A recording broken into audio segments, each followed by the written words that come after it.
For the last 11 years, I've worked alongside Secretary of State Delbert Hosemann. In 2008, we opened an office in Tupelo. In 2009, we opened an office in Hernando in North Mississippi. And so for the past 11 years, I've worked each and every day to represent the people in North Mississippi and to ensure that we connected the state capital with the farthest removed region of the state, which is North Mississippi, and very proud of the work that we've done. And so I want to use those experiences that I've had and the relationships that I've built to enhance the transportation infrastructure in the northern part of the state. The three most important issues that I'm running on is, first, we must identify and secure a long-term funding source for transportation infrastructure statewide.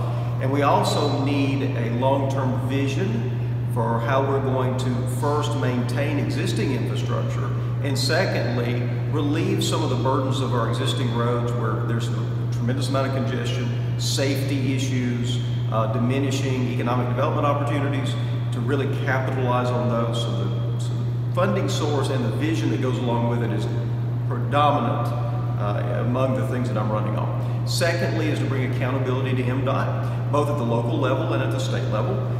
One of the things that we've seen at the Secretary of State's office is we have greatly expanded the number of things that we do as an agency, but we do it more efficiently. And so that's something that I know we can be able to capitalize on at MDOT going forward.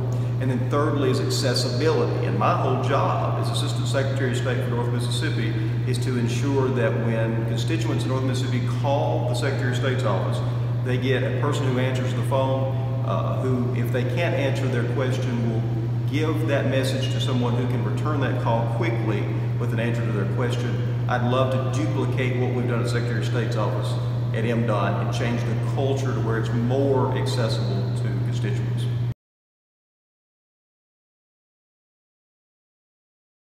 One of the things that I am big on looking into, I think we have to build a coalition of stakeholders, from the ag community, from manufacturers, from county leaders to city leaders and education leaders, and business owners, and bring them to the table. And let's come up with a long-term strategy for transportation infrastructure. I would say we need to look at that from all three of those angles, from the state, from municipalities, and from the county viewpoint.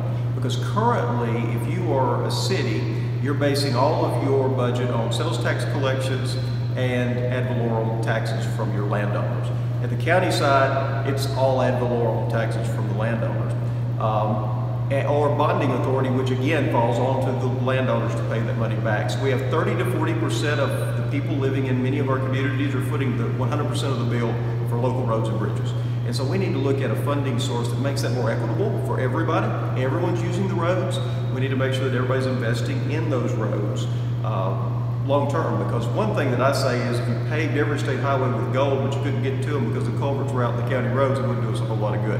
So I certainly see this being a long-term partnership, private partnership, local partnership with the state. I think we can find long-term meaningful solutions to this problem, and we've proven it already, because I was told for a generation, and so was Secretary Hosemann, that we could never implement voter identification in this state. But we went out and we built a coalition of stakeholders, sold the idea at the local level, and was able to do that very successfully. So Mississippians have already proven that we can tackle major challenges and come up with really constructive, not only answers to the problems, but incredibly productive results at the end. I was a school teacher for 6 years. And I think that that really taught me how to connect with and articulate a message with the public. And so I look forward to using that to our advantage long-term at MDOT. Also, I created 2 state offices, one in Tupelo and one in Hernando, which is a very unique opportunity.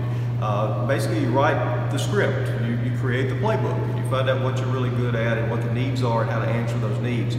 I think MDOT could use somebody who has that kind of experience to move into an agency that's been around for a long time, its framework is very well established, but maybe with modern technology and some other things we could make it far more efficient make the agency run better, first and foremost, but then secondly, save taxpayers money and utilize it to areas where we can enhance public safety or where we can enhance economic development opportunities for the state.